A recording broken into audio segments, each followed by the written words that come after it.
కురుక్షేత్రంలో యుద్ధభూమిలో నిలబడినటువంటి అర్జునుడు అటువంటి ధర్మక్షేత్రమునందు ధర్మమునందు వైక్లభ్యమును పొందాడు. తాను ఏ విహిత కార్యమును చేయవలసి ఉంటుందో తన కర్తవ్యమేదో ఆ కర్తవ్యమును విస్మరించి దాని స్థానంలో ఆ సమయమునందు తనకి అక్కరలేనటువంటి భూతదయ అనేటటువంటి గుణాన్ని తీసుకుని అక్కరలేని విషాదానికి లోనైనటువంటి కారణం చేత అక్కడ మళ్ళీ ధర్మాన్ని పునర్వ్యవస్థీకరించి స్థాపించి అర్జునుడికి కలిగినటువంటి మోహబుద్ధిని పోగొట్టి ఆయనని కర్తవ్యమునందు సుముఖుణ్ణి చెయ్యడానికి మహానుభావుడైనటువంటి కృష్ణ పరమాత్మ జగదాచార్యుడిగా ప్రారంభం చేసినటువంటి ప్రసంగంతో నిన్నటి రోజున ఒక ప్రారంభోపన్యాసం చేసి ఉన్నాను. ఆయన అశోచ్యానన్వశోచస్త్వం ప్రజ్ఞావాదాంశ్చ భాషసే అంటూ మొదలుపెట్టాడు. శోకించడానికి కారణం లేదు, అసలు నీవు శోకించవద్దు. ఇది సనాతన ధర్మమునందు ఒక అత్యద్భుతమైనటువంటి ప్రతిపాదన. నీవు అమృతస్వరూపుడవు, ఆనందస్వరూపుడవు, కాబట్టి అసలు నువ్వు విచారించడానికి కారణం లేదు, నువ్వు ఏడవడానికి కారణం లేదు. ఏడవడానికి కారణం లేకపోయినా ఏడవడానికి కారణాన్ని నువ్వు తెచ్చుకోవడానికి కారణం అవిద్య, అజ్ఞానము. రెండవ వస్తువు ఒకటి ఉన్నది అన్న భ్రాంతి చేత అది వెళ్ళిపోతుందేమోనని ఒక బాధ, దాని యందు ఉన్న రాగము చేత దాని వందు ఉన్నటువంటి అభిమానము చేత అది వెళ్ళిపోతే తట్టుకోలేని పరిస్థితి. రెండవది ఒక్కొక్క వస్తువు ఎందున్నటువంటి ద్వేషము, ఆ ద్వేషము చేత అది ఉండిపోయిందనేటటువంటి బాధ. రెండూ బాధకి కారణములే. అతిగా ప్రేమించిన చోట ఆ వస్తువు ఉండదేమోనని బాధ, అతిగా ద్వేషించిన వస్తువు ఉండిపోయింది అని బాధ. రెండూ శోకమునకు కారణములే తప్ప రెండిటిలో ఏదీ కూడా అంతరాయము లేనటువంటి ఆనందమును ఇవ్వగలిగినటువంటి వస్తువులు కౌ.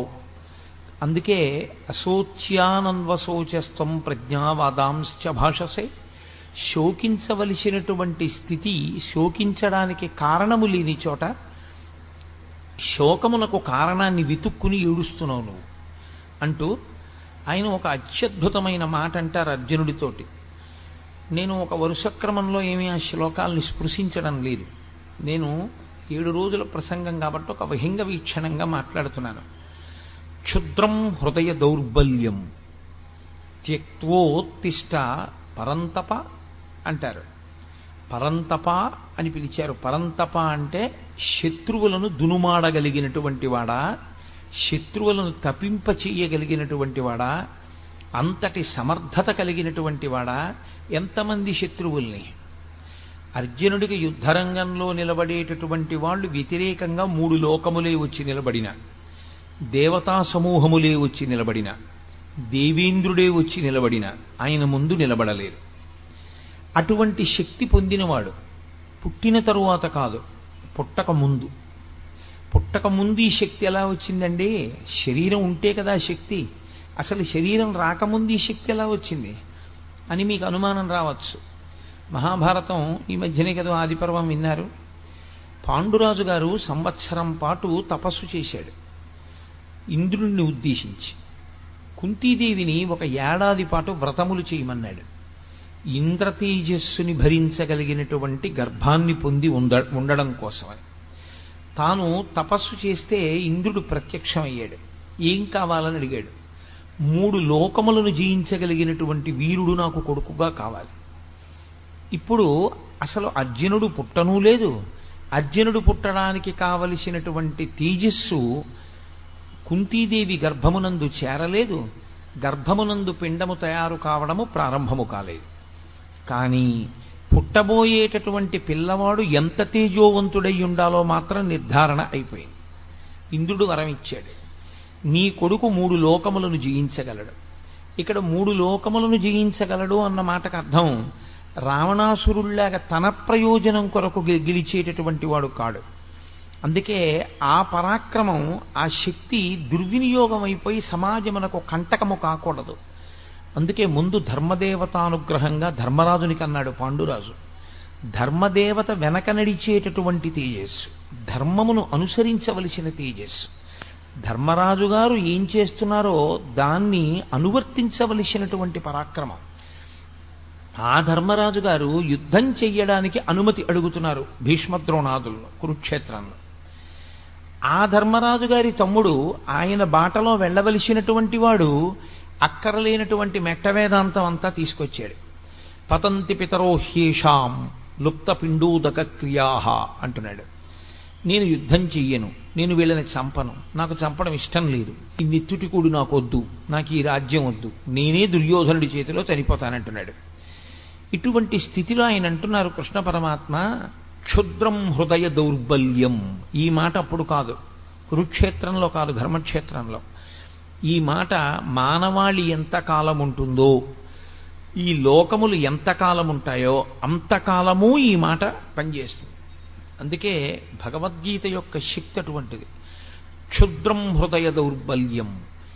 క్షుద్రము అంటే అంతకన్నా హేయమైనది, అంతకన్నా నీచమైనది, అంతకన్నా తిరస్కరింపబడవలసినది, అంతకన్నా వర్జింపవలసినది వేరొకటి లేదు. అది క్షుద్రం. ఏది క్షుద్రం? హృదయ దౌర్బల్యం. మనసు బలహీనపడిపోవుట, మనసు దౌర్బల్యమును పొందుట. అంటే మనసుకి ఉండవలసినటువంటి బలాన్ని మనసు కోల్పోవడం. ఇప్పుడు మీరు ఒక విషయాన్ని చాలా జాగ్రత్తగా గమనించాలి. కృష్ణ పరమాత్మ మాట్లాడుతున్న దాంట్లో ఆయన అంటున్నారు, నీకు హృదయ దౌర్బల్యం ఏర్పడినది, దీన్ని త్యక్తోత్తిష్ట పరంతప, దీన్ని విడిచిపెట్టి ఉత్తిష్ట లే. ఇప్పుడు విడిచిపెట్టడానికి అర్జునుడు పట్టుకున్నాడా దౌర్బల్యాన్ని? మోహమునకు ఎప్పుడైతే వశుడయ్యాడో, ఎప్పుడైతే అటువంటి మోహము తనని ఆక్రమించడానికి, తన బుద్ధిని కప్పడానికి, వివేచనతో ఆలోచించడం అన్నది పక్కన పెట్టేశాడో అప్పుడు ఆ మోహం వచ్చేసింది. ఆ మోహము చేత అక్కర్లేనటువంటి బలహీనత వచ్చింది. ఇప్పుడు ఇది హృదయ దౌర్బల్యం అయిపోయింది. ఆయనకి శరీరమునందు బలం లేకపోలేదు. అర్జునుడు అప్పుడు ఆ కూలబడినప్పుడు కూడా అంతే బలవంతుడు. ఆయనకి ఏం నీరసం వచ్చో లేకపోతే గుండెపోటు వచ్చో పడిపోలేదు. ఆయన విపరీతమైన బలం ఉన్నవాడై పడిపోయాడు. గాంధీవం పట్టుకోగలిగిన వాడై గాంధీవం వదిలిపెట్టేశాడు. అస్త్రములను ప్రయోగించగలిగిన వాడై ప్రయోగించనంటున్నాడు. అంతమందిని చంపగలిగిన వాడై నేను చంపనంటున్నాడు. దీనికి కారణం ఆయనకి శరీరంలో ఏమైనా నీరసం వచ్చిందా, మనసులో బలహీనత వచ్చిందా? మనసులో బలహీనత వచ్చింది. క్షుద్రం హృదయ దౌర్బల్యం. ఇందువల్ల అలా వస్తుంది అంటే మీరు ఇక్కడ ఒక చిన్న విషయాన్ని గమనించవలసి ఉంటుంది. శరీరము స్థూలము, మనసు సూక్ష్మము. ఈ రెండింటికి ఉండే పెద్ద తేడా అక్కడ ఉంటుంది. ఏది సూక్ష్మమై ఉంటుందో దానిని వశం చేసుకోవడం కష్టం, ఏది స్థూలమై ఉంటుందో దాన్ని వశం చేసుకోవడం తేలిక. మీరు ఒక వ్యక్తి శరీరాన్ని వశం చేసుకోగలరు. ఒక వ్యక్తి సమాజంలో దొంగతనాలు ఎక్కువ చేస్తున్నాడు, సమాజంలో చెయ్యకూడని పనులు చేస్తున్నాడు. మీరు ఆ వ్యక్తిని తీసుకెళ్ళి, ఆ వ్యక్తి యొక్క శరీరాన్ని తీసుకెళ్ళి ఓ కారాగారంలో పెట్టగలరు, ఓ 2 ఏళ్ళు 3 ఏళ్ళు. ఆ వ్యక్తి యొక్క మనస్సు యందు పరివర్తన తీసుకురాగలదా కారాగారమో అని నన్ను అడిగారు అనుకోండి, తీసుకురావచ్చు, తీసుకురాలేకపోవచ్చు. లేదా అతను అంతకన్నా పెద్ద దొంగ కావచ్చు. ప్రతీకార బుద్ధిని పెంచుకున్నవాడై నన్ను ఫలానా అప్పుడు నేను యామరపాటుగా ఉన్నప్పుడు పట్టుకున్నారు కనుక నేను అసలు యామరపాటు పొందకుండా నేను సమాజాన్ని ఇబ్బంది పెడతాను అని అన్నాడు అనుకోండి. ఇప్పుడు మీరు అతని శరీరాన్ని బంధించగలిగారేమో కానీ అతని మనసులో పరివర్తన ఏమైనా తీసుకురాగలిగారా? మీరు తీసుకురాలేరు. స్థూల శరీరాన్ని వశం చేసుకోవచ్చు, బంధించవచ్చు. స్థూల శరీరాన్ని మీరు తీసుకొచ్చి కట్టి పడేయచ్చు మీ దగ్గర. కానీ సూక్ష్మ శరీరాన్ని మీరు వంచలేరు, మీ తరం కాదది. అది తనంత తానే మారవలసి ఉంటుంది. అది మారేది దేనికి అంటే ఒక్క బోధకు మాత్రమే మారుతుంది. పరివర్తన తనంత తాను మార్పు చెందితే అది సద్బుద్ధితో ఉంటుంది. అది అలా సద్బుద్ధితో ఆలోచన చెయ్యనంత కాలం అది దుర్బుద్ధితోనే ఉంటుంది. మీకు నేను ఇంకొక మాట చెప్పవలసి వస్తే, యథార్థానికి శరీరమునకు ఎంత బలమున్నది అన్న దాంతో అతను సృష్టించేటటువంటి ప్రమాదమునకు సంబంధం ఉండదు. అతను ఏ బలము లేనివాడు కావచ్చు, అత్యంత బలహీనుడు కావచ్చు. అతనేమి నిజంగా నలుగురు వచ్చి కలియబడితే నలుగురిని పడగొట్టగలిగిన శక్తి లేనివాడు కావచ్చు. కానీ అతని మనస్సు మాత్రం మహాక్రూరముగా ఉందనుకోండి, అతని మనస్సు విషపు పురుగుగా ఉందనుకోండి, అది చాలా క్రూరమైన ఆలోచనలు చెయ్యగలిగితే అతని క్రూరత్వము ఎంత దూరం ఉందో ఆ ఆలోచనని బట్టి అతని శరీరము అంత బలవంతరము కాకపోయినా అతను సమాజమునకు ప్రమాదము చెయ్యగలడు. అతని శరీర బలంతో సంబంధం లేకుండా కేవలము అతని మనస్సు యొక్క క్రౌర్యము అతని శరీర బలాన్ని దాటి సమాజానికి అపకారం చేస్తుంది. అదేవిధంగా ఒక వ్యక్తి శరీర బలం ఎంత సంబంధం ఉండదు, కానీ ఆయన మనస్సుకి ఉన్నటువంటి పవిత్రత చేత, మనస్సుకి ఉన్నటువంటి శక్తి చేత ఆయన సమాజమునకు అంతటి మహోపకారమును చేయగలరు. 95 సంవత్సరముల వయస్సులో పరమాచార్య స్వామి తన ధర్మానికి తాను కట్టుబడి సన్యాస ధర్మం అంటే సన్యాస ధర్మమేనని మహానుభావుడు వాహనం ఎక్కకుండా తోపుడు రిక్షా పట్టుకుని నడిచి వెళ్ళారు. ఒక దేవాలయ ప్రాంగణంలో రాత్రివేళ పడుకుని నిద్రపోయేవారు. 96 సంవత్సరముల వయస్సు కలిగినటువంటి శరీరం ఏ బలం ఉందని అలా చేయగలిగింది? ఆయన నోరు విప్పి ఒక్క మాట మాట్లాడితే ఆ మాట ఎంతో గొప్పదైంది. ఒకానొక సభకి వెళ్ళారు పరమాచార్య స్వామి వారు.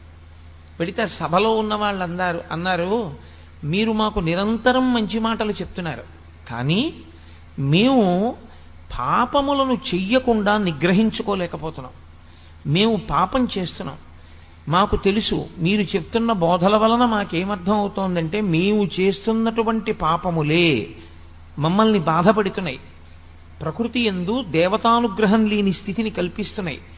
కాబట్టి మేము ఇప్పుడు ఈ పాపము నుంచి విడివెడకుండా ఉండలేకపోయిన స్థితిలో మమ్మల్ని మేము నిగ్రహించుకోవడానికి మీరు ఎంత బోధ చేసినా మా మనసుని మేము మార్చుకోలేకపోతుంటే మేమేం చెయ్యాలని అడిగారు.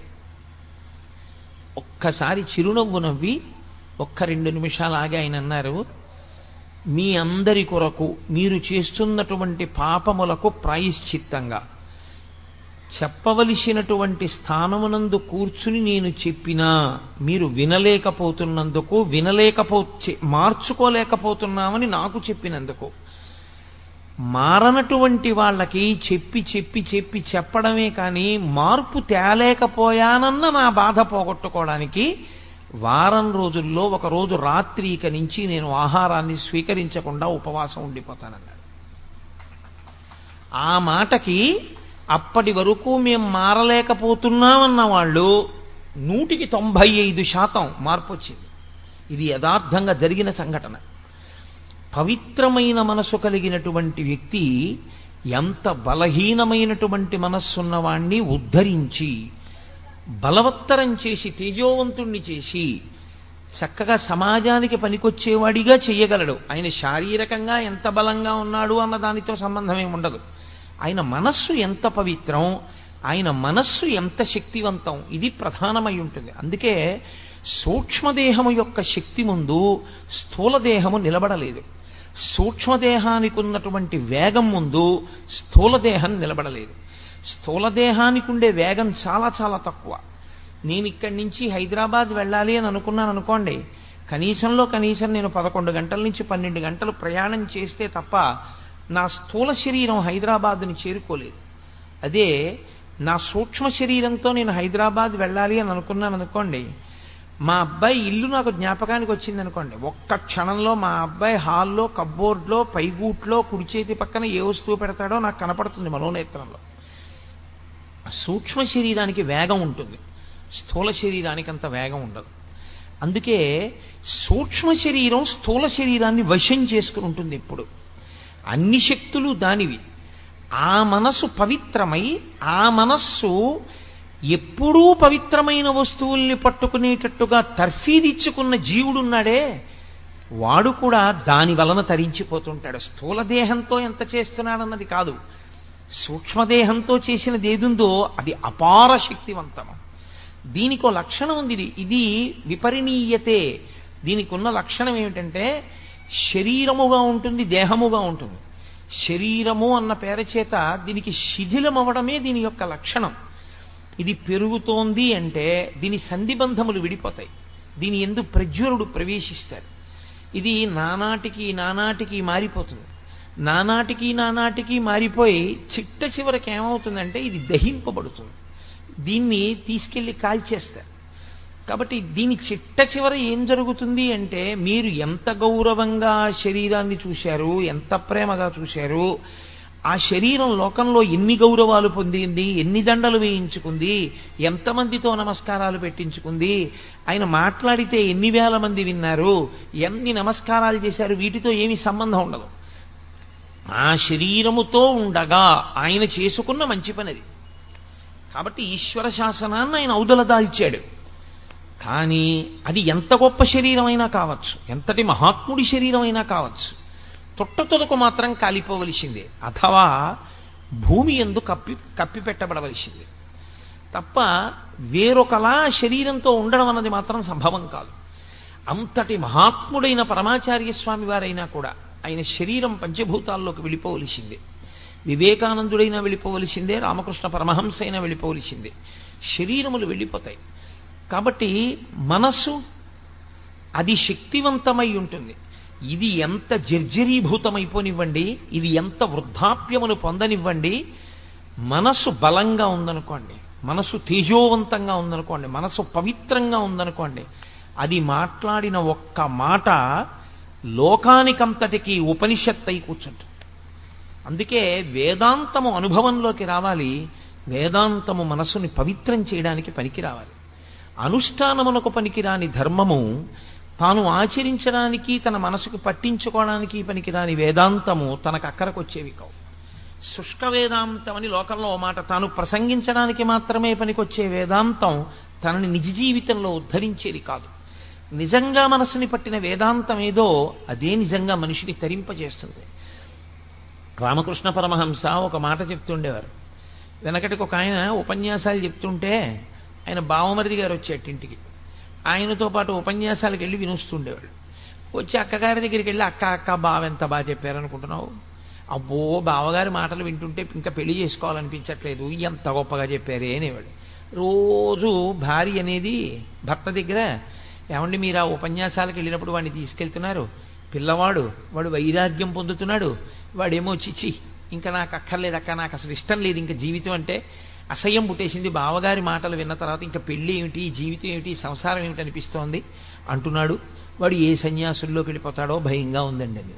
అంటే భర్త అనేవాడు రోజును భయపడకే, అసలు నిజంగా నోటితో ఇన్ని మాటలు మాట్లాడిన వాడు ఎవడుంటాడో వాడు సంసారాన్ని విడిచిపెట్టడు. ఎవడు నిజంగా వైరాగ్యాన్ని పొందాడో వాడు చెప్పి చెప్పకుండా పోతాడు, వెళ్ళిపోతాడు. రోజు ఆవిడ అలాగే అంటుండేది, ఆయన అలాగే అంటుండేవాడు. ఒకరోజు మళ్ళీ భార్య అడిగింది భర్తని, ఏమండి ఇవాళ మా తమ్ముడు మరీ గొప్పగా చెప్పేశాడండి. పడుక్కుంటున్నాడు ఆయన మంచం మీద, పడుకుంటున్నవాడు లేచి అన్నాడు, ఏమిటో మీ తమ్ముడు మనసుకు వంట పట్టింది అనుకుంటున్నావు, సన్యాసుల్లో కలిసిపోతాడు అనుకుంటున్నావు, నిజంగా మనసుకు వంట పట్టినవాడు ఇంట్లోంచి ఎలా వెళ్ళిపోతాడో తెలుసా, ఇదిగో ఇలా వెళ్ళిపోతాడని తువ్వాలు తీసుకుని భుజం మీద వేసుకుని వెళ్ళిపోయాడు. ఆ వెళ్ళిపోవడం ఆయన మళ్ళీ ఇంటికి రాలా. అంటే ఆయన మనసుకు వంట పట్టింది, వంట పట్టినది ఏదో అది వేదాంతం, అది అప్పుడు పనికొస్తుంది. వేదాంతం జీర్ణము కావాలి, వేదాంతము మనస్సుని పట్టుకోవాలి. మనస్సుని పట్టని వేదాంతము ఆచరణాత్మకము కాదు, మీకు ధైర్యం ఇవ్వదు. ఎందుకంటే మీకు ధైర్యం ఇచ్చేది, మీకు ద్యుతినిచ్చేది, మీకు జవాన్నిచ్చేది, మీకు ఆ శక్తినిచ్చేది, మీ శరీరాన్ని పవిత్రం చేసేది, జర్జరీభూతమైన శరీరంలో ఉన్నా సరే అసంఖ్యాకమైన పవిత్ర కర్మలు చెయ్యగలిగినది మనస్సొక్కటే, శరీరము కాదు. శరీరములకు పరిమితులు ఉంటాయి. చీకటి పడిపోయిన తర్వాత మీరు వెళ్ళలేరు. అదే కటిక చీకట్లో కూడా మీరు ఆనందనిలయ విమానానికి మాడవీధుల్లో ప్రదక్షిణం చేయగలరు మనస్సుతో. ఈ శరీరంతో, ఈ కంటితో సహస్రదీపాలంకార సేవ చూడాలి అంటే 7 కొండల మీద సాయంకాలం 5:30 నుంచి 6:30 గంట సేపు ఉంటేనే. మనస్సు శక్తివంతమైన వాడికి వెంకటాచలం వెళ్ళి 15 ఏళ్ళైనా తన ఒంటికి 98 సంవత్సరాల వయస్సు వచ్చేసినా ఆయనకి బెంగ ఉండదు. 98 ఏళ్ల వయస్సులో కూడా ఆయన మడత కుర్చీలో పడుకుని కళ్ళు మూసుకుని మానసికంగా వెళ్ళిపోగలడు. అందుకే కిష్కింధకాండ చివరిలో రామాయణంలో ఒక అద్భుతమైన ప్రతిపాదన చేస్తారు వాల్మీకి మహర్షి. ఆయన అంటారు, సవేగవాన్వేగ సమాహితాత్మ హరిప్రవీర పరవీరహంత మనస్సమాధాయ మహానుభావో జగామలంకాం మనసా మనస్వీ అంట. అద్భుతమైన శ్లోకం. సుందరకాండకంతటికీ కూడా అదే పునాది, ఆ శ్లోకమే పునాది. అందులో ఆయన ప్రారంభం చేస్తూనే హనుమ లంకాపట్టణాన్ని శరీరంతో చేరలేదు, ఇంకా 100 యోజనముల దూరం వెళ్ళలేదు సముద్రాన్ని దాటి. కానీ జగామలంకాం మనసా మనస్వి, మనసుతో మాత్రం వెళ్ళిపోయారు లంకాపట్టణానికి. కిందనున్న వాళ్ళు కొన్ని కోట్ల వానరములు ఉన్నాయి, ఇవేం చూస్తున్నాయి? అయ్య బాబో ఇంత పెద్ద సముద్రం ఉంది కదా ఎలా పెడతాడంటున్నాయి. వీళ్ళెవరూ వెళ్ళేవాళ్ళు గారు, చూసేవాళ్ళు బెంగెట్టుకుంటున్నారు ఎలా పెడతాడని. వెళ్ళవలసిన వాడు చేరిపోయాడు మనస్సుతోటి. అంటే ముందు మనసుకు ఆ బలం ఉంటే తప్ప శరీరం వెళ్ళదు. మనస్సుకి ఆ బలం ఉండాలి. మనస్సు కాని బలహీనమైపోయింది అనుకోండి, ఉత్తర క్షణం వచ్చేటటువంటి పెద్ద ప్రమాదం ఏమిటో తెలుసా అండి? ఆలోచన స్రవంతిని ఎప్పుడూ కూడా మీ శక్తి జ్ఞాపకం వచ్చేటట్టుగా మిమ్మల్ని నడవనివ్వదు. భయం పుట్టేసింది అనుకోండి, లోపల నుంచి ఏ కారణానికైనా భయం వచ్చేసింది అనుకోండి, ఇంకా ఎంతసేపు ఏ ఆలోచన వస్తుందో తెలుసా అండి? ఏమైనా అయిపోతే, ఏమైనా అయిపోతే, ఏమైనా అయిపోతే, అదే తప్పించి అసలు ఏదీ చేయలేడు. ఆయన శుభ్రంగా ఉంటాడు, ఏమీ ఉండదు, ఆరోగ్యం చక్కగా ఉంటుంది. ఇక్కడి నుంచి హైదరాబాద్ వెళ్ళాలంటే ఇంకోళ్ళని తోడు అడుగుతాడు, ఎవరన్నా మీరు వస్తారా అంటాడు. ఎందుకంటే తోడు, హైదరాబాద్ మీరు వెళ్ళొచ్చుగా, మీకేమి ఇబ్బంది లేదు, షుగర్ లేదు, బీపీ లేదు, ఏమీ లేదు, ఎందుకు మీకు తోడు? ఎందుకైనా మంచిది, పెద్దవాడిని అయిపోయాను కదండి, ఒక్కడిని వెళ్ళడం ఎందుకంటే అంటే ఒక్కడిని వెళ్ళడం ఎందుకు, పెద్దవాడిని అయిపోయానంటే. ఆయన అనుమానం ఏమిటంటే తాను చీకట్లో బెర్త మీద పడుకుని ఉండగా పక్క వాళ్ళు ఎవరికి తనకి తెలియనప్పుడు తనకి ఏ స్పృహ తప్పిపోవడమో శోష చేయడమో జరిగితే తన పేరు తాను చెప్పుకోలేకపోతే ఎలా తనని గుర్తుపడతారు? తనేనా అయిపోతాడేమో, తను ఎక్కడో దింపేస్తారేమో, తను పెట్టి ఎత్తుకుపోతారేమో, అన్నీ ఇంకా వికృతమైన ఆలోచనలే, సరి అయిన ఆలోచనలు రావు. ఈ ఆలోచన ఏం చేస్తుందో తెలుసా అండి? హైదరాబాదు చక్కగా పెళ్లి కొడుకులా వెళ్ళిపోగలిగినటువంటి శక్తి ఉన్నవాడు ఎవడూ దొరకలేదని వెళ్ళడం మానేస్తాడు. ఇప్పుడు శరీరంలో బలం లేక వెళ్ళలేదా, మనసుకి జవం లేక వెళ్ళలేదా? దేనికి వెళ్ళలేదు? శరీరానికి బలం లేక వెళ్ళకపోవడం కాదు, మనసుకి బలం లేక వెళ్ళలేదు. ఇంకొక ఆయన ఉంటాడు, ఏమయ్యా ఈ వయసులో ఎందుకయ్యా నీకు గుడికి రోజు ప్రదక్షిణానికి పడిపోతావేమో అన్నారనుకోండి. ఆయన అంటాడు, గుడికి ప్రదక్షిణం చేయకుండా ఉండిపోతాను ఏమిటండి? ఉంటానా? అప్పుడు ఉండనుగా. మరి ఈ శరీరంతో ఉన్నంతకాలం చేయవలసిందే ఉంది, గుళ్ళోకి వెళ్ళడమేగా. మరి ఆ గుళ్ళోకి వెళ్ళడం మానేసి ఇంక నేను ఈ శరీరాన్ని చూసుకుంటే ఈ తెప్ప ఇవ్వడం వల్ల వచ్చిన ఉపయోగం ఏమిటి? ఏటికి వరదొస్తోంది, నీ దగ్గర ఒక పడవ ఉంది, ఈ పడవలో ఏరు దాటేసేయి, ఏరు దాటేస్తే ఆవలి ఒడ్డుకు వెళ్ళిపోతావు. ఇక వెళ్ళిపోయావా, నిన్నేం చేయలేదు, ఎందుకంటే అవతల చాలా ఎత్తు, ఇక నిన్ను వరద ఏం చేయదు, కాబట్టి తొందరగా దాటు, ఏరు వరద వస్తే ఇంక దాటలేవు అన్నారు. ఒక ఆయన గబగబా తన పడవ తీసుకుని ఏరు దాటేశాడు. ఇంకొక ఆయన పడవ వంక చూసుకుని, బా ఇంత చక్కటి పడవ, ఇంత బాగా రంగులు వేయించాను, ఇంత కష్టపడి చేయించాను, ఇప్పుడు ఇటువంటి పడవలో నేను ఎడుతుంటే ఏమో ఆయన చెప్పాడు కానీ గంట వరకు రాదని, తీరా నేను బయలుదేరగానే వరద వచ్చేస్తే ఈ పడవ తట్టుకోలేకపోతే, ఈ పడవ గభాలన తిరగబడిపోతే, నేను ఆ పడవలో ఉండిపోతే, బయటికి రాలేకపోతే, ఈలోగా కొట్టుకుపోతే, పోనీ అన్నాడు కానీ అంత కొట్టుకుపోతామా, యువతల ఒడ్డు నుండి ఒడ్డునేగా ఉన్నాను అని పడవెక్కకుండా పడవను దాచుకుని ఒడ్డుని నించున్నాడు. గంట అయిపోయింది, వరద వచ్చేసింది, పడవ పోయింది, తాను పోయాడు. ఏమిటి ఉపయోగం? పడవని ఉపయోగించుకున్నవాడెవరో వాడు ఏరు దాటుతాడు తప్ప, పడవని చూసుకుని మురిసిపోయి అయ్యి బాబోయ్ ఈ పడవ ఎక్కడ ఏమైపోతుందో, ఈ పడవ తట్టుకుంటుందో తట్టుకోదో అని పడవని దాచుకుందాం అనుకున్నవాడు పడవతో పాటే పోతాడు తప్ప పడవ తనకు ఉపయోగపడదు. పరమేశ్వరుడు ఈ శరీరాన్ని ఎందుకు ఇచ్చాడంటే దీన్ని తెప్పని చేసుకుని దాటు సంసార సముద్రాన్ని. దాటేటప్పుడు నీవు ఒక గొప్ప ప్రయోజనం కావాలి అంటే ఖచ్చితంగా కష్టపడవలసి ఉంటుంది. నేను ఒక ఉపన్యాసం చెప్పాలి అని అనుకుంటే, ఒక గంట సేపు మాట్లాడాలి అని నేను అనుకుంటే, ఒక గంట సేపు నేను ఇలా స్థిమితంగా కూర్చోవలసి ఉంటుంది. ఒక గంట సేపు నేను దేని గురించి మాట్లాడుతున్నానో దాని మీదే దృష్టి పెట్టవలసి ఉంటుంది. నా ఎదురుగుండా వీడియోగ్రాఫర్లు తిరుగుతున్నా, ఫోటోగ్రాఫర్లు తిరుగుతున్నా, వాళ్ళ పని వాళ్ళు చేస్తున్నా, అది నా దృష్టికి భంగపాటైనా, అది నా దృష్టి కేంద్రీకరణని పాడు చేస్తుందని నాకు తెలిసినా నేను చూసి కూడా దాన్ని చూడకుండా ఉండాలి. నేను దాని మీద దృష్టి పెట్టాననుకోండి, వెంటనే నేను ఏం మాట్లాడుతున్నానో పోతుంది. కాబట్టి దానికి నేను సిద్ధపడగలిగితే నేను గంటసేపు ప్రసంగం చేయగలను, లేకపోతే నేను ప్రసంగం చేయలేను. ఆ కష్టం నేను భరించవలసి ఉంటుంది. నువ్వు ఈశ్వరుణ్ణి చేరడం అనేటటువంటి గొప్ప ప్రయోజనాన్ని పొందాలన్నా, అథవా ఉత్తమ లోకాల్ని చేరుకోవాలన్నా, లేదా కనీసం మళ్ళీ మనుష్య ఉపాధిలోకి రావాలన్నా నువ్వు దీంతో కొంత కష్టం చేయవలసి ఉంటుంది. దీనితో నువ్వు ఒక ప్రసంగానికి వెళ్ళి కూర్చుని వినలేదు, ఎలా నీకు వస్తుంది శాస్త్రం?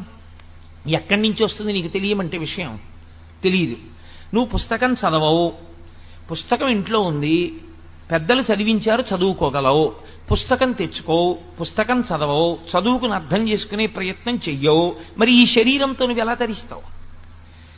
ఎందుకండి దాన్ని చదవడం? ఇప్పుడు ఆ భగవద్గీత అంతా చదవకపోతే వచ్చిన నష్టం ఏమిటండి? రోజు చక్కగా టీవీ చూస్తాను, చూడు, అదిగో ఆ పడవని పట్టుకుని చూసుకుని మురిసిపోతూ గడిపేసి పడవ తాను కొట్టుకుపోయిన వాడు ఎలా ఉంటాడో అలాగే కొట్టుకుపోతాడు. ఈ తెప్పని ఎవరు వాడుకుంటాడో వాడు మాత్రమే ఏరు దాటుతాడు. ఆ ఏరు దాటడం అనేటటువంటి ప్రక్రియ యందు మనసు చాలా చాలా ప్రధానమైన పాత్ర పోషిస్తుంది. ఆ మనసు కాని దౌర్బల్యమునకు లోనైపోయిందనుకోండి, అది ప్రతి చిన్నదానికి కదిలిపోయి భయపడిపోయిందనుకోండి, శరీరమునందు ఉండవలసినటువంటి బలమంతా ఉన్నా నిరర్ధకమే. ఎందుకో తెలుసా అండి? శోకమునకు కొన్ని లక్షణాలు ఉంటాయి. శ్రీరామాయణంలో లక్ష్మణస్వామి చెప్తారు రామచంద్రమూర్తితో, శోకో నాశయితే ధైర్యం, శోకో నాశయితే ధృతం, శోకో నాశయితే సర్వం, నాస్తి శోక సమో రిపుః.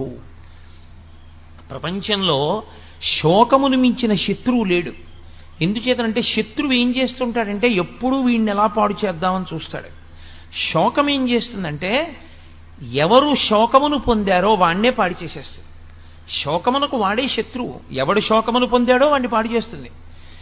నిప్పు తీసుకొచ్చి నేను జేబులో వేసుకున్నాను అనుకోండి, అయ్యో వాళ్ళు ఎవ్వరూ నిప్పట్టుకోలేదు, పాపం ఈయన ఒక్కడే జేబులో వేసుకున్నాడు అని జేబులో వేసుకోలేదు నన్ను వీడొక్కడే జేబులో వేసుకుని గౌరవించాడని నన్ను గౌరవించి ఊరుకుని మిమ్మల్ని కాలుస్తుందా? జేబులో వేసుకుని నన్ను కాలుస్తుందా?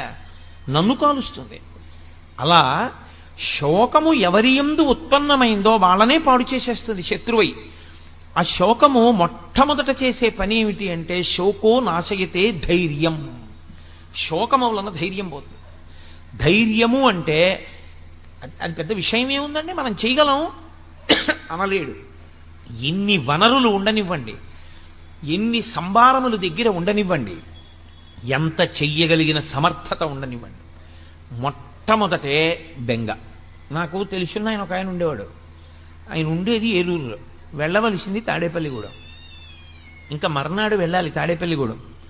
వెళ్ళి ఏదో ఒక చాలా ముఖ్యమైన విషయం మీద వెళ్ళవలసి ఉంది నేను ఆయన. ఆయన దగ్గరికి నేను వెళ్ళి అన్నాను, అయ్యా ఇవాళ మనం రేపు పొద్దున్నే 5:30 ట్రైన్ ఎక్కేస్తే తాడేపల్లిగూడెం వెళ్ళిపోతాం. మీ ఇల్లు దగ్గరేగా, పవర్ ప్యాట్ స్టేషన్ వెనకాతలే, కాబట్టి మనం పవర్ ప్యాట్ స్టేషన్లో ఎక్కేద్దాం పాసింజర్ కాబట్టి. అంటే ఆయన అన్నాడు, కష్టం అండి అన్నాడు. ఎందుచేత కష్టం అన్నాను. మీరు చెప్తే ఆశ్చర్యపోతారు. వ్యక్తి మనస్సు బలహీనత అంటే అలా ఉంటుంది. ఆయన నాకు 2 కారణాలు చెప్పాడు. ఈ 2 కారణముల చేత మనం ప్యాసింజర్కి వెళ్ళలేము. ఏమిటి అన్నాను. 3 సందుల అవతల పిచ్చికొక్కొక్కటి తిరుగుతోంది. శీతాకాలం కదండి, 5 గంటలకి చీకటి తెల్లవారదు. 5 గంటలకు మనం ఇంట్లోంచి బయటికి వెడితే ఆ పిచ్చి కుక్క మీద పడితే తాడేపల్లిగూడెం మాట తర్వాత మనని రక్షించేవాడు ఉండడు. హైడ్రోఫోబియా వస్తుంది. ఎవరి ఇంట్లో వాళ్ళు కూడా చూడరు. కాబట్టి సాహసం చేయలేం. పిచ్చి కుక్క 3 వీధుల అవతల ఉంది కాబట్టి మనం వెళ్ళలేం, మొదటి విషయం. 2, నా దగ్గర చిల్లర లేదు. చిల్లర లేకపోతే ఏమండి అంటే మీకు తెలియదు కోటేశ్వరారు, మనం వెళ్ళి బుకింగ్ కౌంటర్లో చెయ్యి పెట్టి 100 రూపాయల కాగితం ఇచ్చి తాడేపల్లిగూడెం అనగానే వాడి చెయ్యి తోసేసి చిల్లర తెచ్చుకోండి అంటాడు. ఎవ్వడు ఇవ్వడు. 100 రూపాయలకి చిల్లర ఇమ్మంటే ఎవడు ఇవ్వడండి. పొద్దున్నే చిల్లర ఎక్కడుందండి అంటాడు. పోను కాఫీ తాగి చిల్లర పుచ్చుకుందంటే కాఫీ తాగితే చిల్లర ఎక్కడ ఇస్తామంటాడు. కాబట్టి ఇప్పుడు నేను చిల్లర తేవడానికి ఎవరింటికి వెళ్ళి అందరిళ్ళ ముందు నిలబడి అమ్మ 100 రూపాయలకి చిల్లర ఇవ్వండి అని ఇప్పుడే అడిగి పుచ్చుకోను. ఇప్పుడు వెళ్ళలేని రాత్రి అయింది కాబట్టి 9 అయిపోయింది. పడుకునే వాళ్ళని లేపి 100 రూపాయలు చిల్లర అడిగితే బాగుండదు. రేపు పొద్దున్న చిల్లర ఇస్తాడని నమ్మకం లేదు కాబట్టి వద్దండి అన్నాడు. నేను తెల్లబోయి సరేలేండి అయితేనని చెప్పి నేను వెళ్ళిపోయాను. నేను నా కార్యంలో సఫలీకృతుడైపోయాను. నేను పొందవలసిన ఫలితాన్ని పొందేశాను. ఆయన పిచ్చి కుక్క తనని తరమకూడదు అని 7 గంటలకో 8 గంటలో అయిన తర్వాత బయలుదేరి ఉన్నాడు. ఆయన వచ్చేటప్పటికి అసలు పొందవలసిన ప్రయోజన సంబంధమైనటువంటి విషయం మూసేశారు. ఆయన పొందలేకపోయాడు. దానివల్ల అదే సామాన్యమైన విషయం అనుకుంటున్నారేమో, ఆయన జీవితంలో మళ్ళీ ఆ విషయాన్ని సాధించుకోలేకపోయాడు. అలాగే వెళ్ళిపోయింది ఆయన శరీరం. కాబట్టి మనస్సు బలహీన పడిందనుకోండి, మనిషి శరీరమునకు ఎంత బలం ఉన్నా వాడు పొందలేడు. 1,00,000 రూపాయలు ఉన్నాయి, 100 రూపాయలకి చిల్లర ఇవ్వలేదనుకోండి, ఉంచేసుకుని గూడెం టికెట్ ఇవ్వండి, పర్వాలేదు, నేను గూడెం వెళ్ళడం ప్రధానం, తీసుకుంటానండి అన్నాడు అనుకోండి, 100 రూపాయల చిల్లర వాడే ఇస్తాడు. అసలు ఏ ధైర్యం లేకపోతే ఏ పని చెయ్యాలన్నా ధైర్యమే, ఏ పని చేద్దామన్నా పిరికితనమే, ఇంకేం చేస్తాడు? అటువంటి వాడు ఏమీ చెయ్యలేడు. కాబట్టి శోకో నాశగితే ధైర్యం, శోకో నాశగితే శృతం. విన్నది జ్ఞాపకానికి రాదు. ఏది నువ్వు విన్నావో ఆ విన్నవేవి జ్ఞాపకానికి రావు. ఎందుకంటే శోకమును పొందినటువంటి కారణం చేత విన్నవన్నీ మరుగున పడిపోతాయి. ఆ భయ విహ్వలుడైపోయినటువంటి వాడికి ఎంత గొప్ప వ్యక్తుల దగ్గర ఎన్ని గొప్ప విషయాలు విన్నవాడైనా కానివ్వండి, సాక్షాత్తు ధర్మరాజు గారికి తమ్ముడు ధర్మరాజు గారితో కలిసి తిరిగాడు, కానీ ధర్మరాజు గారు చెప్పిన మాటలు గుర్తులేవు. కృష్ణ పరమాత్మతో తిరిగాడు, కృష్ణ పరమాత్మ చెప్పిన మాటలు గుర్తులేవు. ద్రౌపదీదేవి కురుక్షేత్రానికి ముందు ఏడిచిన ఏడుపు గుర్తులేదు, తాను ఎందుకు యుద్ధం చెయ్యాలో గుర్తులేదు. శోకో నాశయితే శృతం, శోకో నాశగితే సర్వం. ఇంకా ధైర్యం కోల్పోయిన వాడికి, పెద్దలు చెప్పిన మాటలు గుర్తురాని వాడికి, కార్యాన్ని నిర్వహించలేని వాడికి వాడు పొందగలిగిందే ఉంటుంది, వాడేమీ పొందలేడు. కాబట్టి వాడు సమస్తమును కోల్పోతాడు. కాబట్టి శోకో నాశగితే సర్వం నాస్తి శోక సమోరిపో. లోకంలో శోకముతో సమానమైనటువంటి శత్రువు లేడు, ఉత్సాహముతో సమానమైన మిత్రుడు లేడు. లోకంలో అందరికన్నా గొప్ప మిత్రుడు ఎవరో తెలుసా అండి? ఉత్సాహమే.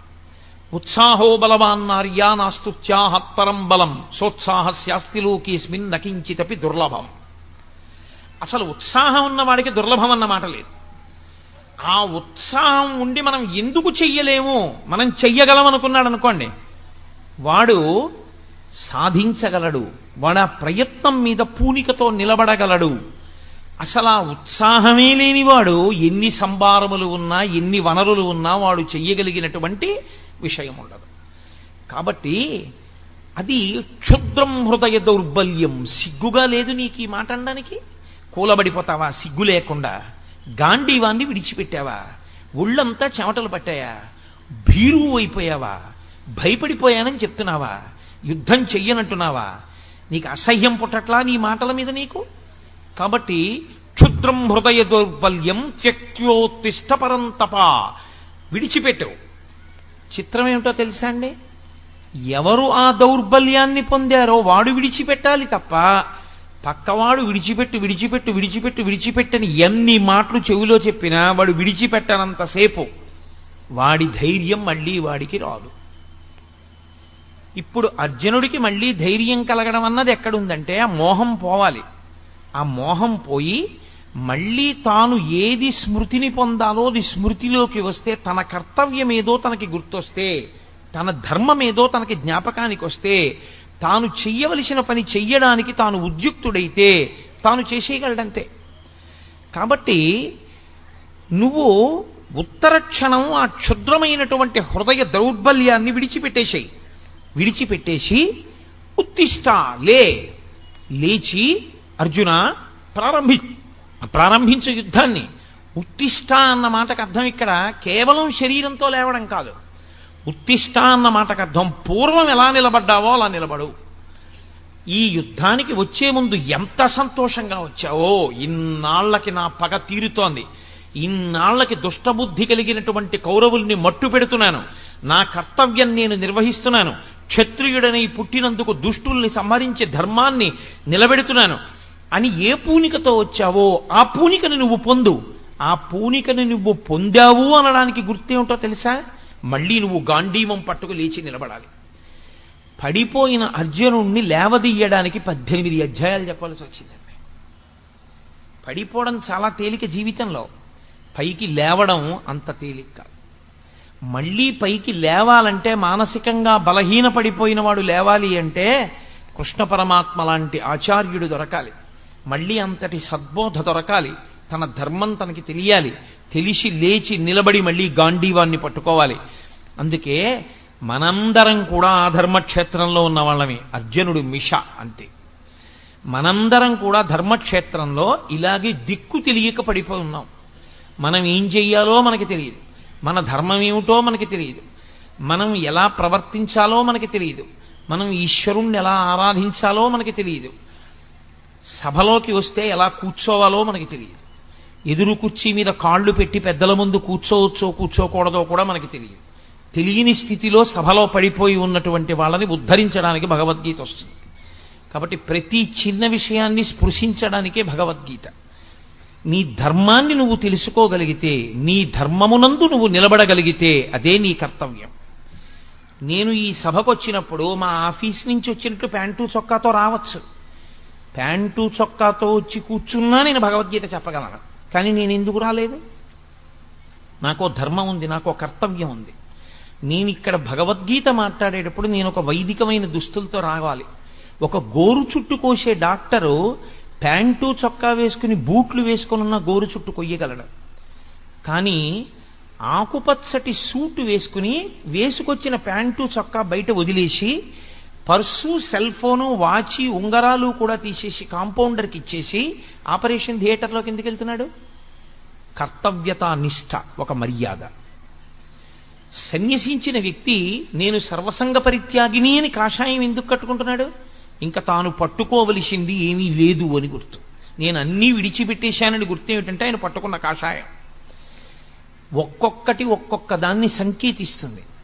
నువ్వు దేని కొరకు వచ్చావో దాని కొరకు నీ కర్తవ్యాన్ని నిర్వహించడానికి కావలసిన ధర్మాన్ని నువ్వు పట్టుకోవాలి. అలా నువ్వు నిలబడగలగాలి, అలా నువ్వు కూర్చోగలగాలి, అలా నువ్వు ఎలా ప్రవర్తించాలో అలా ప్రవర్తించగలగాలి. యుద్ధభూమికి వచ్చినటువంటి వాడు భూతదయ గురించి మాట్లాడడానికా ఇన్ని తపస్సులు చేసి అస్త్రాల్ని పొందింది? ఇన్ని అస్త్రాలు పొందినవాడు ధర్మాన్ని నిలబెట్టవలసిన వాడా? క్షత్రియుడు సన్యాస ధర్మాన్ని, బ్రాహ్మణ ధర్మాన్ని స్వీకరించి భూతదయ అంటూ ఉపన్యాసాలు చెప్పి ఇంటికి వెళ్ళిపోవడానికే? అదే క్షత్రియుడు చేయవలసిన పని. ఎంత మోహానికి లోనైపోయావు! క్షుద్రం హృదయ దౌర్బల్యం. నీకు అక్కర్లేని ధర్మాన్ని నువ్వు పట్టుకున్నావు, దానివల్ల వచ్చింది నీకు ఈ దౌర్భాగ్యం అంతా, దానివల్ల వచ్చింది ఈ దౌర్బల్యం అంతా. నీ ధర్మాన్ని నువ్వు పట్టుకో. ఈ భూతదయ గురించి మాట్లాడవలసిన వాడు బ్రాహ్మణుడు, ఈ భూతదయ గురించి ఉపన్యాసాలు చెప్పవలసిన వాడు బ్రాహ్మణుడు, ఈ భూతదయని పాటించవలసిన వాడు బ్రాహ్మణుడు. లోకంలో ధర్మం నిలబడడానికి అధర్మాన్ని పట్టుకున్న వాణ్ణి సంహరించి ధర్మాన్ని నిలబెట్టవలసిన వాడు క్షత్రియుడు. నీ ధర్మం, నీ కర్తవ్యం అది. ఒక ధర్మాన్ని విడిచిపెట్టి ఇంకో ధర్మాన్ని పట్టుకోవడం వల్ల వచ్చినటువంటి మోహబుద్ధి చేత కింద పడిపోయావు. ఇప్పుడు నువ్వు పురుషుడవై, ఇంత గొప్పవాడవై నపుంసకుడవయ్యావు. నువ్వు స్త్రీవా పురుషుడివా? సమాజంలో ఎక్కడ ఉన్నా నువ్వు ప్రశ్నే. స్త్రీ సభలోకి వచ్చిందనుకోండి ఇబ్బంది లేదు, పురుషుడు సభలోకి వచ్చాడనుకోండి ఇబ్బంది లేదు. స్త్రీ ఇంట్లో ఉందనుకోండి ఇబ్బంది లేదు, పురుషుడు ఇంట్లో ఉన్నాడనుకోండి ఇబ్బంది లేదు. స్త్రీ రిజర్వేషన్ ఫామ్ పట్టుకుని రైల్వే కౌంటర్కి వెళ్ళింది అనుకోండి ఇబ్బంది లేదు, పురుషుడు రైల్వే రిజర్వేషన్ ఫామ్ పట్టుకుని రిజర్వేషన్ కౌంటర్కి వెళ్ళాడు అనుకోండి ఇబ్బంది లేదు. నపుంసకుడు రిజర్వేషన్ కౌంటర్ దగ్గర నుంచి ఎక్కడికి వెళ్ళినా ఇబ్బంది. ఎక్కడికి వెళ్ళినా ప్రశ్న, ఎక్కడికి వెళ్ళినా ఇబ్బంది. నపుంసకుడు. నువ్వు క్లీబహ అన్నాడు, నువ్వు క్లైబ్యం, నువ్వు నపుంసకుడు అయ్యావు. ఇవాళ నువ్వు మగవాడివి, పురుషుడివి, క్షత్రియుడివి. సిగ్గులేది ఇలా మాట్లాడడానికి? ఒక ఆచార్యుడు, ఒక గురువు ధర్మమునందు మళ్ళీ శిష్యుణ్ణి నిలబెట్టడానికి, మళ్ళీ పూనిక కల్పించడానికి గురువు మాట్లాడడం అంటే అలాగే ఉంటుంది. దాని అస్తమానం గడ్డం పట్టుకు బతిమాలరు గురువుగారు. గురువుగారు మాట్లాడవలసి వస్తే, అజ్ఞానంలోంచి పైకెత్తవలసి వస్తే, మూఢా జహీహి ధనాగమ తృష్ణ కురు సద్బుద్ధిం మనసి వితృష్ణ యల్లభసే నిజ కర్మోపాత్తం విత్తంతేన వినోదయ చిత్తం అన్నారు జగద్గురు శంకర భగవత్పాదులు. కాబట్టి జగద్గురువైనటువంటి కృష్ణ పరమాత్మ మాట్లాడుతున్నారు కురుక్షేత్రంలో. అర్జునుడి కొరకు కాదు, తర్వాతి కాలంలో, తర్వాతి యుగాలలో, తర్వాత దేశకాలముల యందు వచ్చేటటువంటి సమస్త మనుష్య జాతి ధర్మమునందు వైక్లభ్యమును పొందితే భగవద్గీతయే శరణ్యం. మళ్ళీ ధర్మమును ఊంచుకోవడానికి ఏ ఆశ్రమంలో ఉన్న వాళ్ళ ధర్మమైనా సరే వాళ్ళు పట్టుకోవాలి అంటే ఒక్కొక్క ఆశ్రమానికి ఒక్కొక్క ధర్మం ఉంటుంది. బ్రహ్మచారి ధర్మం బ్రహ్మచారిది, గృహస్థు ధర్మం గృహస్థుది, వానప్రస్థు ధర్మం వానప్రస్థుది, సన్యాసి ధర్మం సన్యాసిది. తప్ప సన్యాసి ధర్మాన్ని గృహస్థు పట్టుకోకూడదు, వానప్రస్థు ధర్మాన్ని బ్రహ్మచారి పట్టుకోకూడదు, బ్రహ్మచారి ధర్మాన్ని గృహస్థు పట్టుకోకూడదు. ఎవడి ధర్మాన్ని వాడు పట్టుకోవాలి. ఒకటి ధర్మాన్ని ఒకడు పట్టుకుంటే పాడైపోతాడు. బ్రహ్మచారి తలకాయ దూకోకూడదు, గృహస్థు తలకాయ దూకోవాలి. బ్రహ్మచారి తాంబూలం వేసుకోకూడదు, గృహస్థు తాంబూలం వేసుకోవచ్చు. గృహస్థు రేపటి కొరకు దాచుకోవచ్చు. సన్యాసికి ఈ పూట అన్నం దొరికితే మళ్ళీ సాయంకాలం అన్నం కోసం దాచుకోవడానికి వీల్లేదు సన్యాసి. గృహస్థు బయట వర్షం పడుతుంటే ఇంట్లో పొయ్యి మీద అన్నం వండుకోవచ్చు. సన్యాసి ఎట్టి పరిస్థితుల్లో అగ్నిహోత్రం మీద ఏది వండుకు తినకూడదు. అగ్నిని ముట్టుకోడు కాబట్టే చివరి శరీరాన్ని కూడా అగ్నిలో వ్రేల్చరు, భూమిలో పాతిపెట్టేస్తారు. ఎవరి ధర్మం వారిది. బట్ట మార్చుకున్నది ధర్మం కాదు, లోపల మనసు మార్చుకుని పట్టుకున్నది ధర్మం. లోపలి మార్పు రాకుండా పైకి తెచ్చుకున్నటువంటి మార్పులు డాంబికాలు, ఆడంబరాలు. ఇది తెగేసి చెప్పేస్తున్నాడు కృష్ణ పరమాత్మ. ఎవరు ఏది పట్టుకోవాలో అదే పట్టుకోవాలి. గృహస్థాశ్రమంలో ఉన్నవాడు కాషాయం కట్టుకోకూడదు. కాషాయం కట్టుకున్నా, కాషాయం వేసుకున్నా వాడు సర్వాన్ని పరిత్యజించేశాడని గుర్తు. అన్నీ విడిచిపెట్టేస్తే కాషాయం వేసుకోవాలి. విడిచిపెట్టకుండా కాషాయం వేసుకుని తిరగకూడదు. తెల్లటి బట్ట మాత్రమే కట్టుకోమని వేదంలో పటలపన్నం చెప్తోంది. గృహస్థుకి తెల్లటి వస్త్రం వినా కాషాయాన్ని ఇంట్లో తెచ్చిపెట్టుకునే అధికారం కూడా లేదు.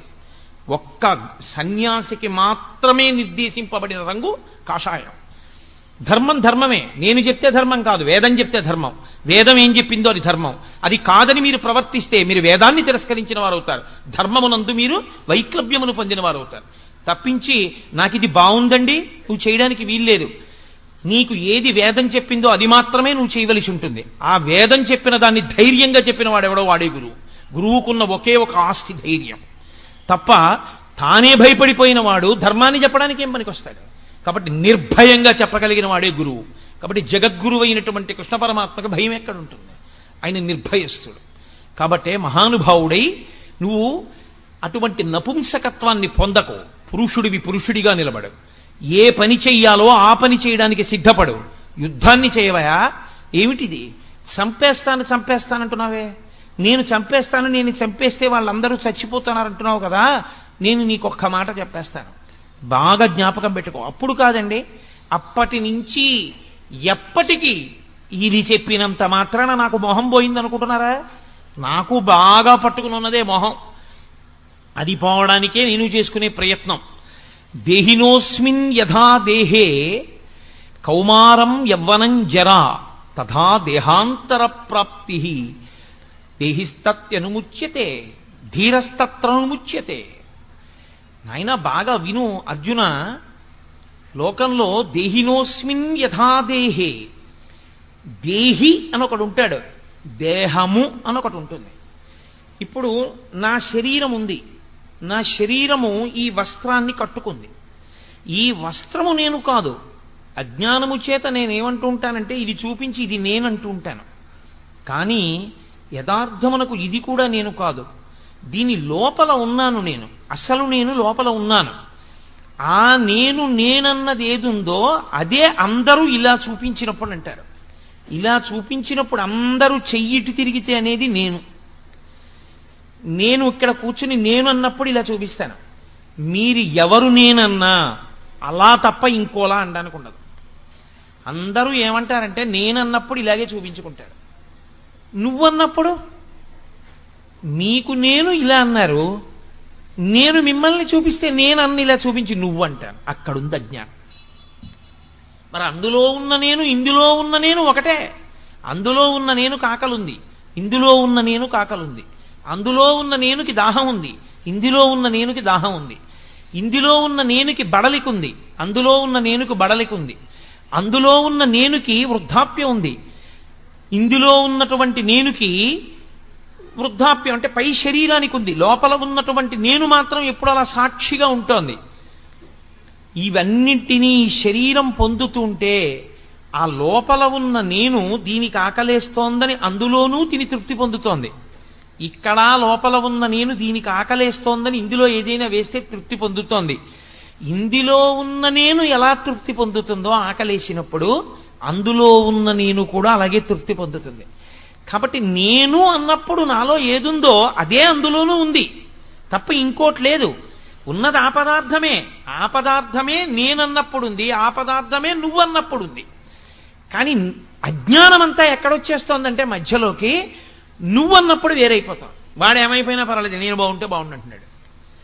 కాదు, ఇందులో ఉన్నవాడికి దీనిలో ఆకలేసినప్పుడు, దీంట్లో పదార్థం పడేసినప్పుడు ఇది ఎలా తృప్తి పొందుతుందో, నాలో నేను అనబడేటటువంటిది ఎలా సంతోషిస్తుందో, ఆ నేనే అందులో కూడా ఉంది. ఆ నేను కూడా అలాగే సంతోషిస్తుంది. అందులో ఆకలేసినప్పుడు పడేస్తే పాపం అది కూడా ఖాళీగా ఉంది, అది కూడా అన్నం లేక ఏడుస్తోంది.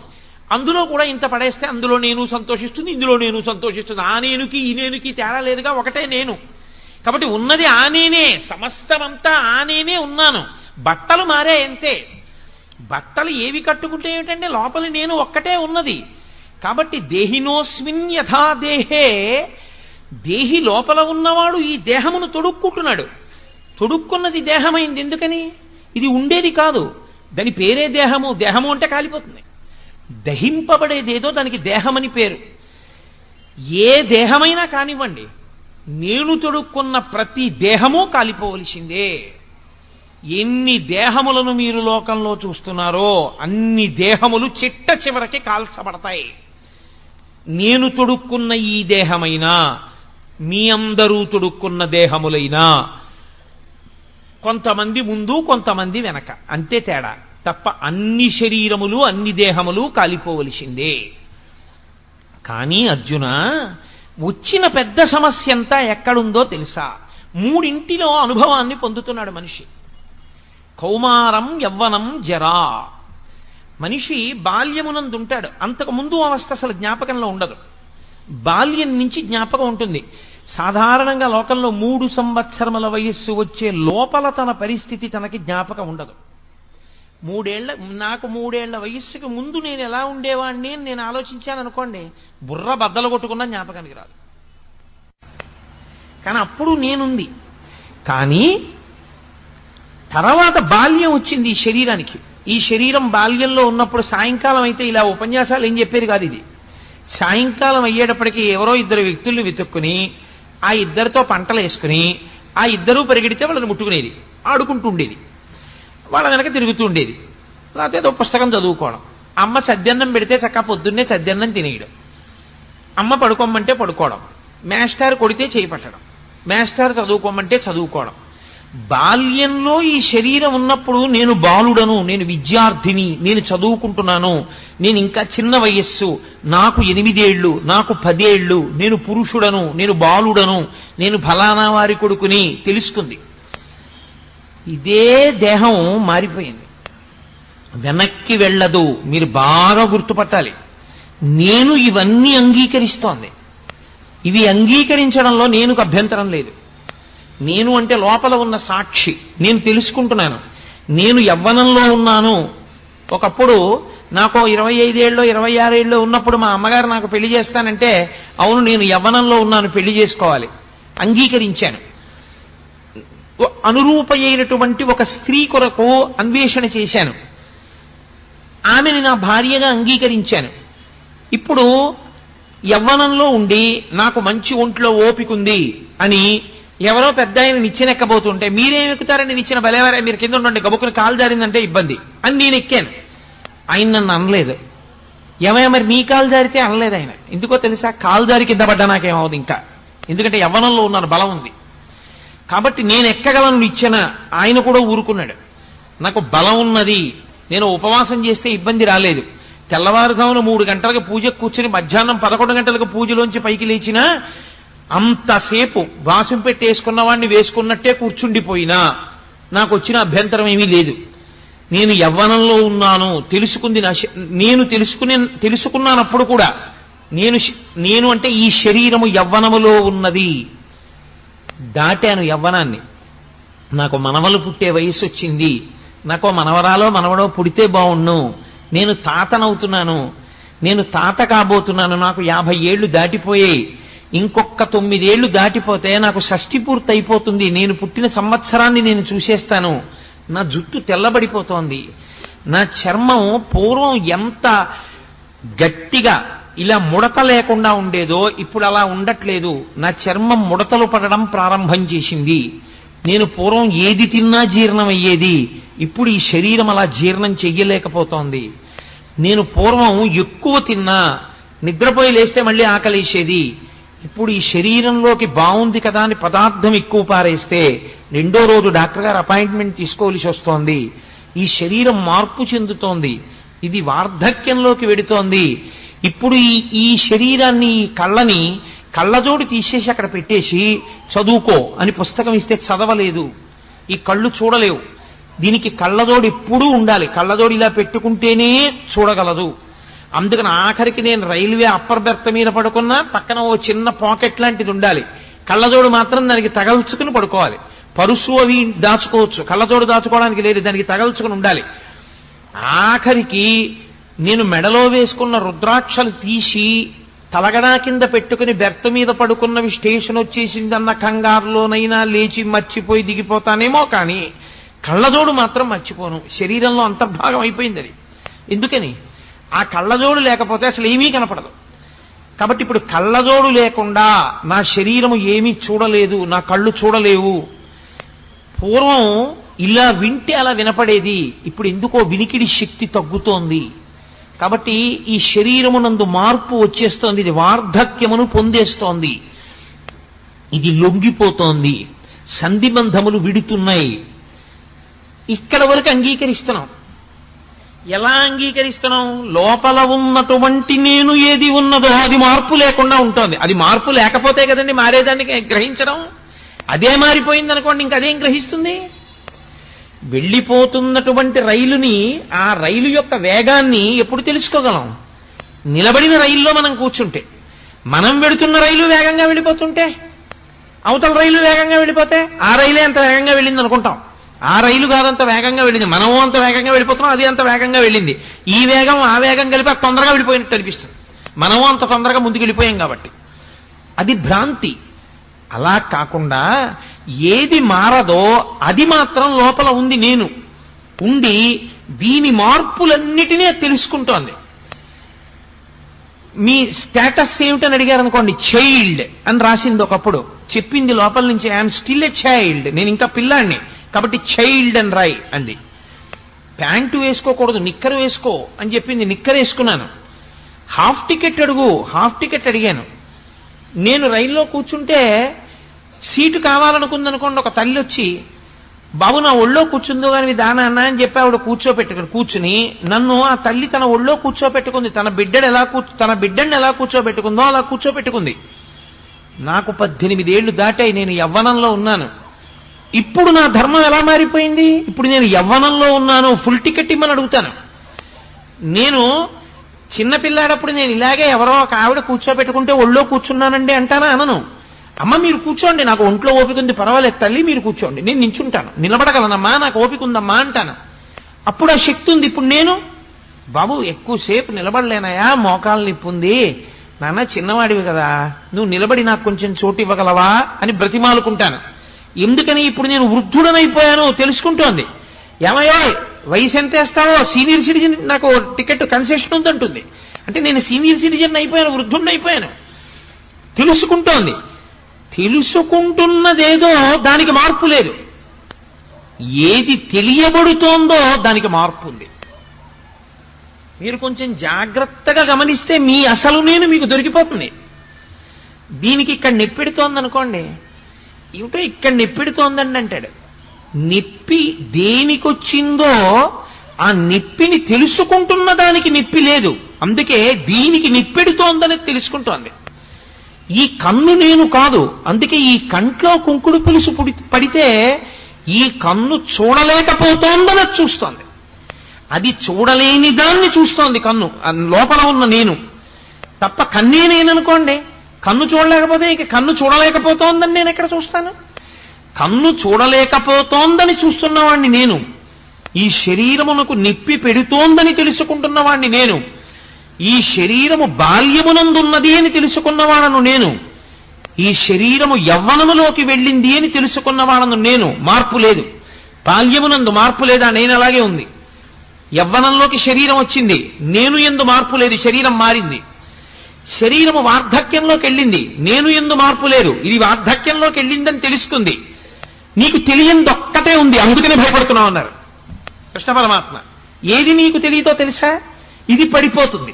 నీ భయం అంతా ఏమిటంటే, ఇది పడిపోయినా నీవు ఎవరి మీద అత్యంతాభిమానం పెట్టుకున్నావో వాళ్ళ శరీరం పడిపోయినా ఇక వాళ్ళుండరు, ఇది పడిపోతే నువ్వు ఉండవు అని నువ్వు అనుకుంటున్నావు.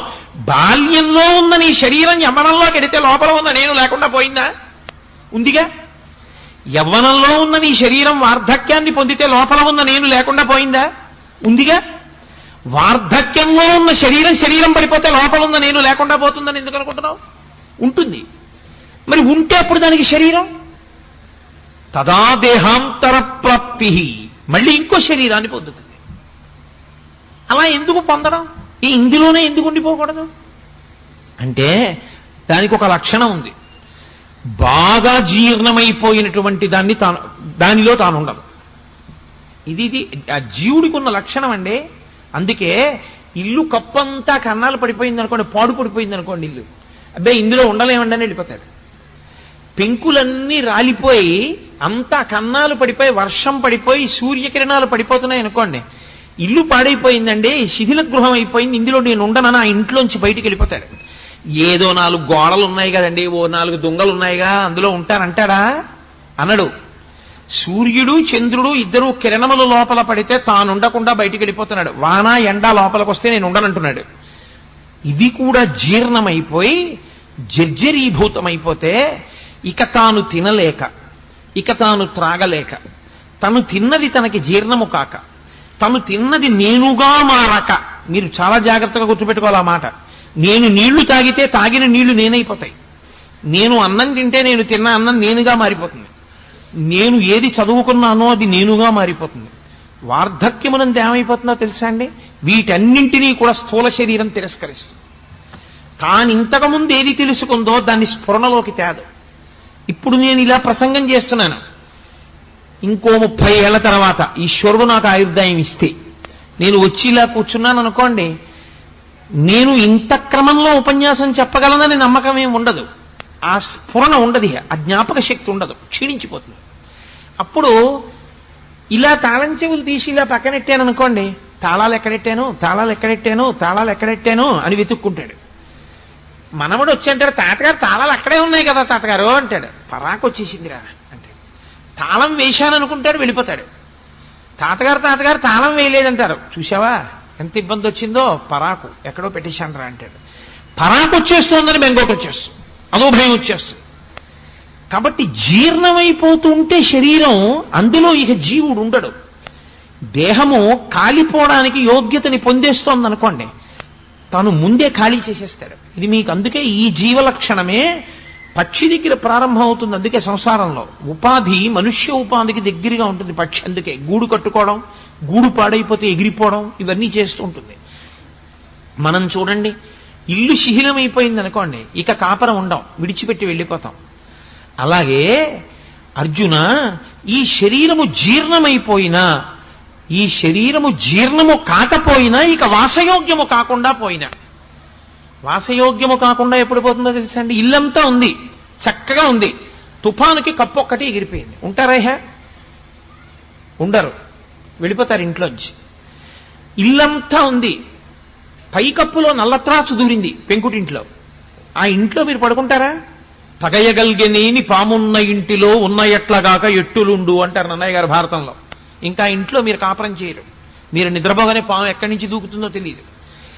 ఈ శరీరమునందు అతి ముఖ్యమైనటువంటి వ్యవస్థని ఆపు చెయ్యగలిగినటువంటి స్థితి ప్రవేశించిన అకస్మాత్ కారణము చేత ఛిద్రమైన గూడు, ఏదో వెడుతున్నాడు, జరగరానంత పెద్ద ప్రమాదం జరిగింది, శరీరము ఛిద్రమైంది, ప్రధానమైన అవయవం దెబ్బతినేసింది, ఏ గుండో దెబ్బతింది, ఇహ ఉండడు జీవుడు. బయటికి వెళ్ళిపోతాడు. మెదడు దెబ్బతినేసింది, బయటికి వెళ్ళిపోతాడు. మూత్రపిండాలు రెండు నలిగిపోయాయి, బయటికి వెళ్ళిపోతాడు. ఏవి ప్రధానమో అవి నలిగిపోతే ఇక జీవుడు దాని ఎందు ఉండడు. ఎందుకంటే ఇందులో ఉండి నేనేం చేయలేను నిర్ణయానికి వస్తాడు. వచ్చి ఉత్క్రమణము, బయటికి వెళ్ళిపోతాడు. కాబట్టి అలా వెళ్ళిపోవడం వరకు నువ్వు ఒప్పుకుంటున్నావు, అక్కడ వరకు నీకు తెలుస్తోంది. నీకు భయం ఎందుకు వచ్చిందో తెలుసా? బాల్యములోంచి యవ్వనంలోకి వెళితే భయపడలేదు, సంతోషపడ్డావు. యవ్వనంలోంచి వార్ధక్యంలోకి వెళ్ళావు, భయపడిపోలేదు, నేనున్నానుగా అన్నావు. ఆ తర్వాత దానికి భయం ఎందుకు పడిపోతున్నావు తెలుసా? అయ్య బాబోయ్ ఇది ఉండదని. ఇది ఉండదేమో కానీ అర్జున, దేహం ఉంటుంది, మళ్ళీ ఇంకో శరీరంలోకి వెళ్ళిపోతావు. ఇది విడిచిపెట్టగానే మళ్ళీ ఇంకో శరీరం ఇస్తారు, అందులోకి వెడతావు. తదా దేహాంతర ప్రాప్తి. అది నీకు తెలియదు కాబట్టి నీకు అనుభవంలో ఉన్నా గుర్తుండదు. అనుభవంలో ఉన్న గుర్తుండని కారణం చేత, లేకపోతే కిందటి జన్మలో శరీరం విడిచిపెట్టి ఈ శరీరంలోకి వచ్చాను నేను ఏదో శరీరం విడిచిపెట్టకపోతే ఇందులోకి ఎలా వచ్చానండి? ఇందులోకి వచ్చానంటే ఒకటి విడిచిపెట్టి ఇందులోకి వచ్చాను. కానీ మరి విడిచిపెట్టింది ఎందుకు గుర్తులేదు? అది గుర్తుందనుకోండి, నాకు పెద్ద విషయం ఏముందండి, ఇందులో బాల్యం మారి యవనంలోకి వస్తే నేను లేనా? యవ్వనం మారి వృద్ధాక్యంలోకి వెడితే ఇందులో లేనా? దీన్ని విడిచిపెట్టినప్పుడు మళ్ళీ వెడతాను. గతంలో ఓసారి అది విడిచిపెట్టి ఇందులోకి వచ్చాను కదండి, ఇప్పుడంతే ఇది విడిచిపెట్టి మళ్ళీ ఇంకో దాంట్లోకి వెడతానంటాను. అది జ్ఞాపకం లేదు, అది నీకు స్ఫురణలో లేదు. అలా ఎందుకు మారావో నీకు గుర్తులేదు అర్జున. తదా దేహాంతర ప్రాప్తి, కానీ శరీరం పొందుతావు. కాబట్టి ధీరులైనటువంటి వారు, పండితులైన వారు, వేదాంతమును అవగాహన చేసుకున్నవారు, వేదాంతము అనుభవంలోనికి తెచ్చుకున్నవారు దాని ఎందు నముహ్యతి, మోహమును పొందరు, భయాన్ని పొందరు. ఆఫ్టర్ ఆల్ ఇది బాల్యంలో ఉన్నప్పుడు భయపడ్డానా? యవ్వనంలో ఉంటే భయపడ్డానా? వార్ధక్యంలో ఉంటే భయపడ్డానా? ఉన్నాను కదా అన్నాను, అప్పుడు ఉంటాను. ఇది విడిచిపెట్టినా ఇంకో దేహంలో ఉంటాను. కాబట్టి ఏమిటి భయం నాకు? కాబట్టి ఇది పడిపోతుంది, నాకేం భయం లేదు. పడిపోతే పడిపోనివయా. ఇది తనంత తాను పండై పడిపోతే ఇందులోంచి ఇంకో దాంట్లోకి ఎడతాను, ఇంకో శరీరంలోకి ఎడతాను. బాల్యంలోంచి యవ్వనంలోకి, యవ్వనంలోంచి వార్ధక్యంలోకి వెళ్ళినందుకు. కాబట్టి ఇంకా ఏడవడం ఎందుకు? దేనికి బాధపడిపోతున్నావు? దేనికి ఏడుస్తున్నావు? శరీరాలు పడిపోతాయి, శరీరాలు పడిపోతాయి, నేను చంపేస్తానంటా ఏంటి? నువ్వు చంపేస్తే అయిపోతుంది అనుకుంటున్నావా? వాడు ఇంకో శరీరంలోకి వెళ్ళిపోతాడు అంతే. నువ్వు చంపకుండా ఉంటే వాడు ఉండిపోతాడు అనుకుంటున్నావా? జర్జరీభూతం అయిపోయిన తర్వాత వెళ్ళిపోతాడు. మరి నీ కర్తృత్వం ఏంటి? నీ కర్తవ్యం నీది, నీ ధర్మం నీది. నువ్వేం చేయాలో తెలుసా? ధర్మాన్ని నిలబెట్టడానికి ఇప్పుడు ఈ శరీరములను నువ్వు సంహరించాలి. నువ్వు కేవలం నిమిత్తం, అసలు చంపేవాడు ఈశ్వరుడు, వాడు ఒకడు ఉన్నాడు. ఇవన్నీ ఎవడు నడుపుతున్నాడో వాడు అవన్నీ చేసేది. ఇది తెలియక ధీరుడవు కాక మోహాన్ని పొందుతున్నావయా అని. ఇందులో ఒక గొప్ప రహస్యం ఒకటి ఉంది. ఏమండి, బాల్యంలోంచి యవనంలోకి వెళ్ళినప్పుడు నాకు తెలిసిందిగా ఇదే మారింది, బాల్యంలోంచి యవ్వనంలోకి వచ్చిందని. యవ్వనంలోంచి వార్ధక్యానికి వెళ్ళినప్పుడు నాకు తెలిసిందిగా ఇది ముసలితనాన్ని పొందిందని. మరి గత శరీరంలోంచి ఈ శరీరంలోకి వచ్చిందన్న విషయాన్ని గుర్తు లేకుండా ఎందుకు చేశాడు ఈశ్వరుడు? గతంలో నేను ఒక శరీరంలో ఉన్నాను, అదిగో ఆ శరీరం అప్పుడు అక్కడ పడిపోయింది, ఆ తర్వాత నేను ఇందులోకి వచ్చానన్న విషయం గుర్తు లేకుండా ఎందుకు చేశాడు ఈశ్వరుడు? అది కూడా గుర్తుంటే బెంగ లేకుండా ఉండేది కదండి. అది ఎందుకు లేకుండా చేశాడు? ఆ రహస్యాన్ని రేపు విందురుగాని. గంట సమయం అయిపోయింది కాబట్టి రేపు ఆ విషయాన్ని వివరణ చేస్తాను.